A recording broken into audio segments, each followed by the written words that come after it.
Probably one of my favorite moments of this episode of Overlord was the scene where Ainz asked a dude, like, is it okay if I bring my own army? And the man's like, yeah, that'll be great help, please do so. Ainz opens up this massive portal amongst everybody out of nowhere, and you just see these legendary undead soldiers just march through, and you know how just one can literally wipe out an entire country. So when you see just a legion of these things just pop up out of a portal, it's pretty scary. So you gotta imagine everybody that just watched Ainz do what he did, that has to be horrific. That has to be so unnerving just to see a man have this massive army just pop out of nowhere.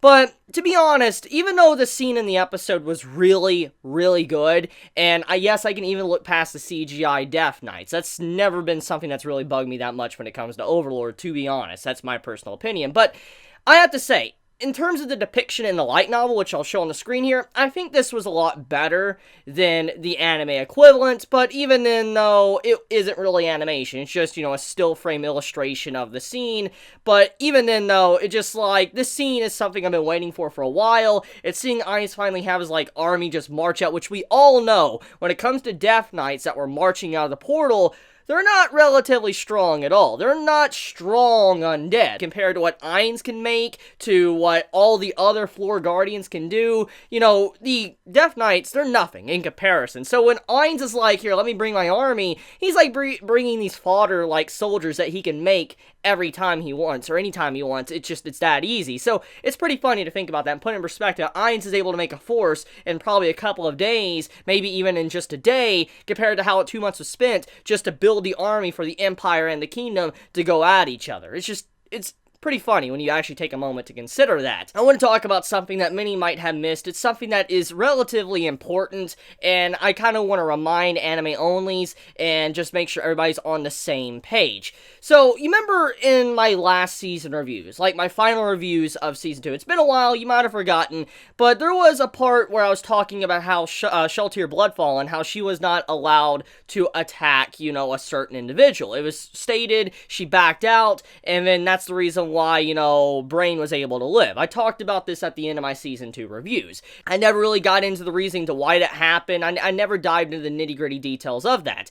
And with these recent episodes of Overlord, that's kind of already been revealed. It's already been in your face, but it's easy to miss, especially with all the things that's happened to the worker situation, and Ainz literally just having a playhouse that's the equivalent of Dark Souls, to what happened in the last episode. I mean, it's pretty easy to kind of miss a little piece of information that was thrown out there that can just whoop, go right over your head and you don't even notice. And the person that Demi was talking about in Season 2, someone that interested him, someone that, he needed to verify or whatever, he needed to verify something, he was talking about the Golden Princess. He was talking about the princess that is in love, or I guess love is a very weird term to attach to her because she doesn't really comprehend emotions or anything, but she is the one that Demi was in contact with. This was revealed a couple episodes ago, so it's not like I'm spoiling. I'm not. It literally was revealed last episode before. Demi was talking to Ainz in the chamber, and he was also talking about, to Albedo, hey, maybe you might want to, meet her or something. So it was already mentioned, so it's not spoiler, but I'm just making sure everybody's on the same page to understand why this is relevant for this episode. Demi has been in contact with the Golden Princess.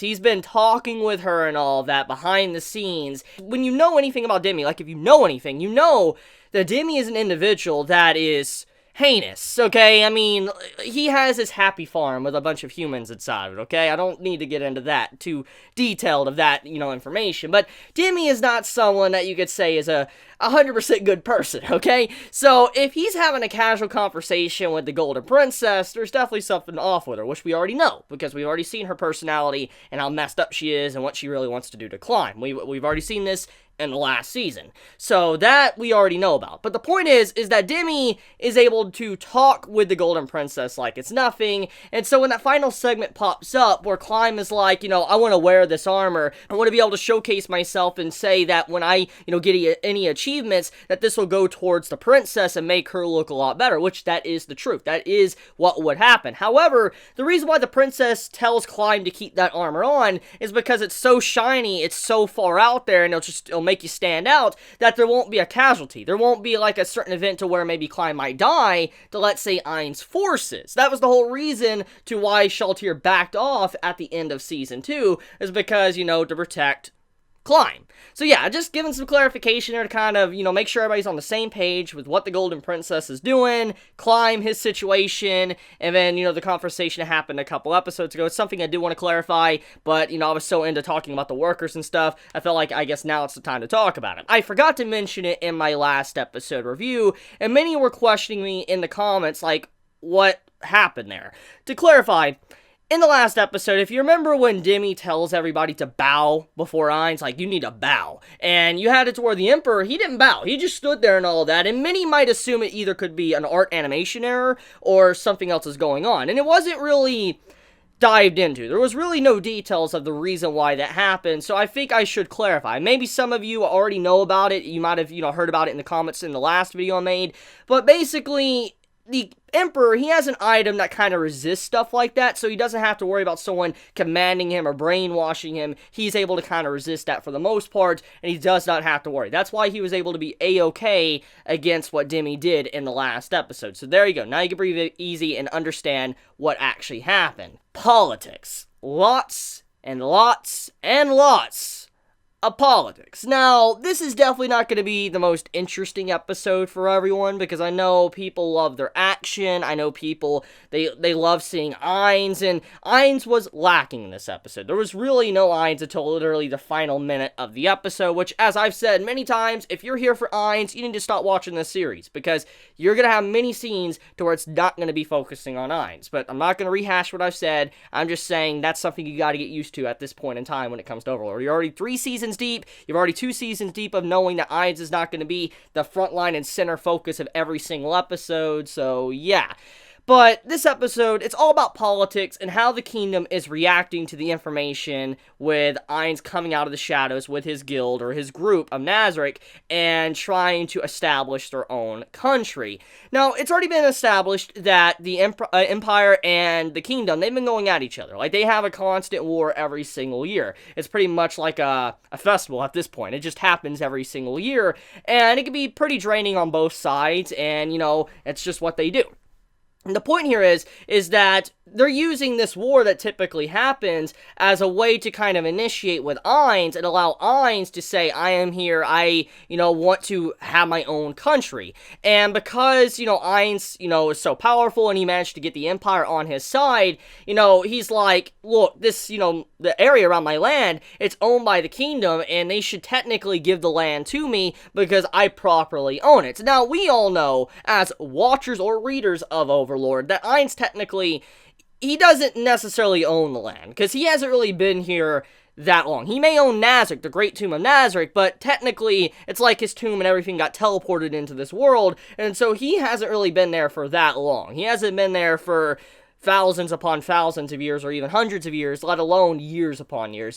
He's only been there very recently, and because of that, what he's technically saying, what's going on with this plan of trying to establish a kingdom and telling the kingdom to, like, hey, give us the rights to that part of the land because that's ours, it's a lie. But at the same time, it's the only way for Ainz as a group to come out of the shadows and to finally be in public view for everybody can actually see them.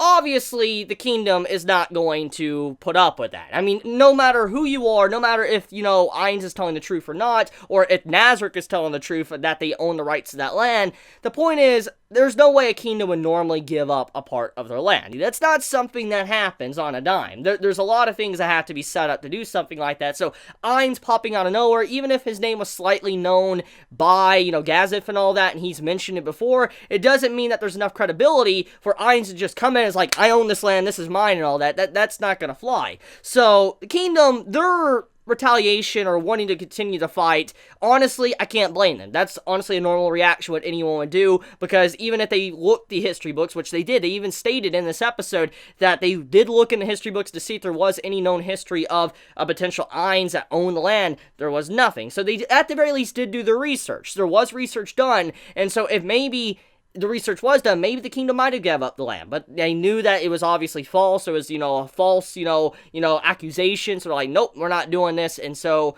the fight begins. Now, as we know, the Empire, they're in a difficult spot. Now, majority of the main fodder forces and all that, they probably don't really know exactly what's all going on, but at the very least, the Emperor and everybody up near the top, they kind of are aware of what Ainz is capable of, and obviously, they're not going to put Ainz in a bad mood. They don't want to make this man very angry, because he has an army, not just one, but an army of legendary undead that can literally wipe out his country in like a day. It probably wouldn't even take a day. It would be that quick. So, obviously, they can't really do anything to deny what Ainz wants to do, if he wants to participate or not, or if he wants to establish his own country. The best bet they can make is just try to be a good ally with the man and try to get in, good terms with him. That's what they really only can do at this time.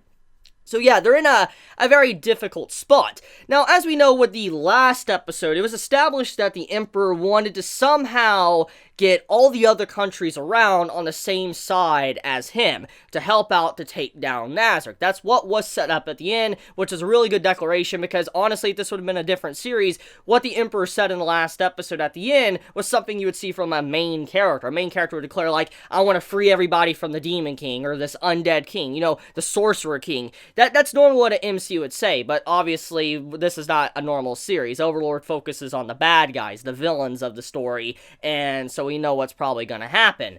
But you could see from the situation that most likely the Emperor is trying to show the kingdom that Ainz is not someone that you can really just, sweep under the rug. He's not someone that's just gonna go away. He's a monster that needs to be dealt with, or Nazarick in general needs to be dealt with, and so the only way probably for the kingdom to learn is through the hard way. They have to truly see for themselves how horrific maybe Nazarick really is for them to understand that they cannot really fight by themselves. They're gonna have to work together to bring this monster down, which, let's be real, even if they probably did, they're not gonna be able to do anything, and also Demi, he knows all about it. Let alone if I get into the topic with the Golden Princess already in contact with Demi, which I mentioned at the beginning of this video. So there's already a lot of problems that's going on with the kingdom and everybody else that, working together, it's probably not going to fly. Because if something does start to get built up, Demi's probably just going to shut that down really quickly.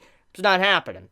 So, let's get into the nitty-gritty politics of this episode. So, Raven, hopefully I'm pronouncing his name right, forgive me if I'm saying it wrong, but we got to see a little bit more insight to his character in this episode, and the way his depiction was, he's easily the best human character, at the very least as a noble. Like, Gazif, he's obviously one of our best, and so is Climb, and so is Brain.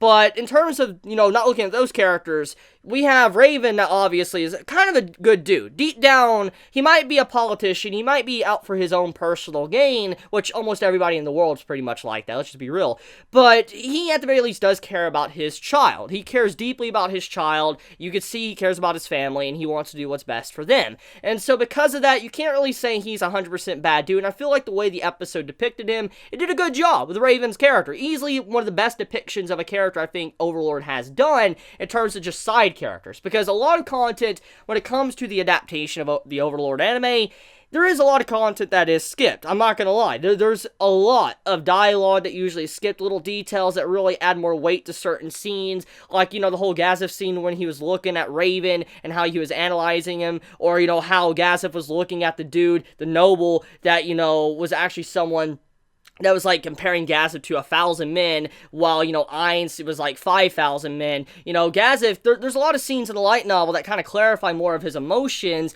and let you understand the weight of some of these scenes, so like why he nods or why he sits there and doesn't talk. But regardless, though, Raven's, I guess, characterization, the way this episode depicted him, they did a splendid job. I'm really pleased with what I saw. So just a shout out to the team that worked on this episode for adapting the light novel. They pretty much kind of covered almost, not exactly, but almost word for word from the light novel in this episode. So, good job. Anyways, let's talk about Raven's situation and give a refresher. So Raven, we were kind of already introduced to him in the last season, and as a reminder, remember, the Golden Princess and Raven already had a conversation towards the end of the season. We got to see, the princess's true personality, how demented she really was.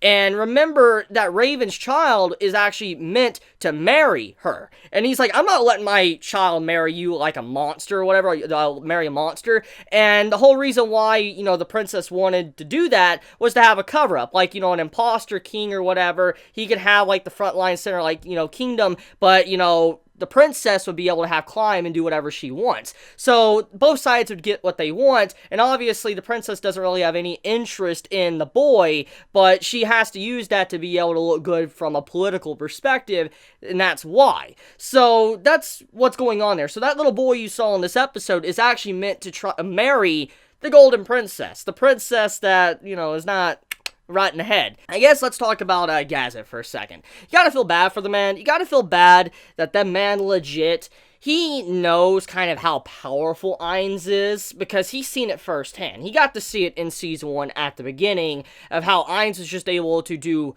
unimaginable things that honestly just you don't see. You've never seen. It's literally like a god walking in and just destroying everything. He got to see something so powerful that, honestly, he believes that there's just no way he could potentially win. And when he says what he says to Brain in this episode, he's like, if you ever come in contact with Ainz and you must face him, you will surely die. That's a very, ominous, line from him.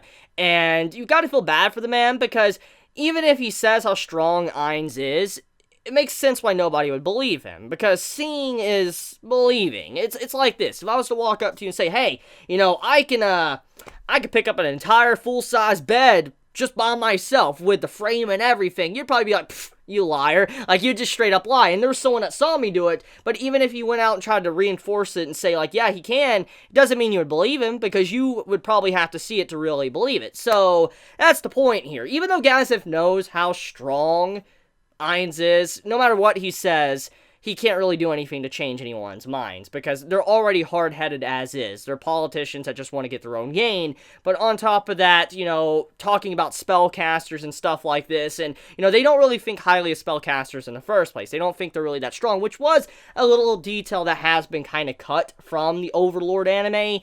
Fluter in the last episode, Paradigm Fluter, that's been introduced, he's incredibly strong. For normal standards of mages in the New World, he's insanely strong. He's nothing compared to Nazarick, but he's strong. There's just no way to really compare him to anyone else, because he's that strong. But everybody in the kingdom, they think it's just all up to propaganda. They don't really think it's 100% legit. They think that Fluter's achievements is actually kind of fake or exaggerated, and so they don't really believe it. They don't really think that highly of spellcasters. They believe that they have enough artillery on the ground that they could take out any spellcaster like it's nothing. So it makes sense also why, they're not really looking too highly at Ainz, because they just underestimate any spellcaster. So that was their first big issue right there. So let's talk about the final sequence with the prince going out to the village. So he's leading his own personal army to go to a village. Now, to clarify, that village he's going to is the village that we got to see a little bit more of at the beginning of this season. You know how they were defending themselves from the ogres, and we got to see how Ainz kind of set up a test for, beta. That's where he's going. He's going to that exact same village, and there was certain little details that were cut, which would probably be added into the next episode, so I'm not going to get into it too deeply. But, yeah, he's going to that village, and you got to assume that's probably not going to be that good, because the territory he's going into, the village, is close to where Ainz is at, which is technically Ainz's territory that he's asking for, so it's a whole lot of issues. There's a lot of things that could lead to problems where most likely his entire army might be wiped out, maybe he'll survive, who really knows, but it's definitely setting up for something, and a lot of death flags as well. But that's about it when it comes to this week's episode of Overlord. Let me know your thoughts in the comments below. Did you enjoy this episode? Did you hate this episode? How do you feel about the reveals to, finding out more about how the world works, to the setup for this war between the Empire and, the Kingdom? Do you think Ainz is gonna, just pretty much showcase his entire might and, something unexpected is going to happen? I mean, be honest in the comments below. I'm very curious. And anyways, guys, I love you. Please be safe. If you enjoy my content, please subscribe. If you like this video, please leave a like. And if you want to get notified for whenever I upload a video, please click the bell icon down below. And with that, Chibi out.